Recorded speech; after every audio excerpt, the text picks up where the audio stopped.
Assalamu alaikum wa rahmatullahi wa barakatuhu. Bien le bonjour ou bien le bonsoir à tous et à toutes, j'espère que vous allez bien. Je suis Yasmine Mahmoud et bienvenue dans ma chronique intitulée Ramadan, mon bien-aimé. 9e jour impérial du mois de Ramadan, Alhamdulillah. Elle est une pratique ancienne que l'on rencontre dans de nombreux pays dans le monde. Elle a une origine à la fois culturelle, sociale, économique et religieuse. Oui, c'est la polygamie. Oh mon bien-aimé Ramadan, savais-tu que la fille d'Adam s'allie aux militants féministes pour lutter contre les lois de son Seigneur? Savais-tu que les recommandations du Créateur sont devenues des sujets à débat et de protestation? Elles disent que la polygamie est un frein pour le développement de la femme musulmane, et moi je dis qu'elle est une solution à la dépravation des mœurs.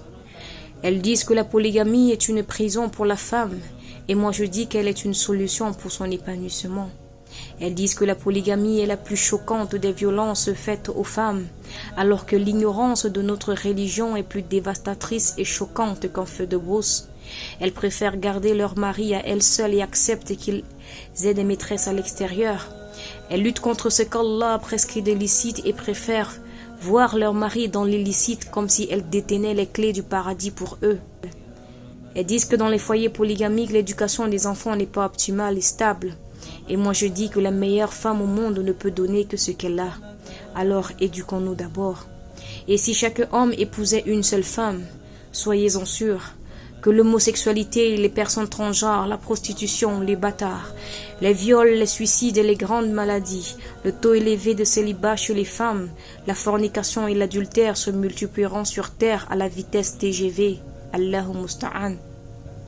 Alors au lieu de condamner la polygamie sur la base de quelques foyers mal gérés, blâmez plutôt sa mauvaise pratique et non la polygamie en elle-même. Je salue tous les hommes qui ont réussi la polygamie et les femmes heureuses avec leur épouse. L'islam est parfait et le musulman est imparfait. Qu'Allah subhanahu wa ta'ala nous facilite la compréhension de sa religion. Action du jour. Méditez sur la parole d'Allah afin de comprendre ses bienfaits sur nous. D'ici là, prenez soin de vous, dites à ceux que vous aimez que vous les aimez car la vie est courte et fragile. Moi je vous aime en Allah. Wassalamu alaikum wa rahmatullahi wa barakatuhu.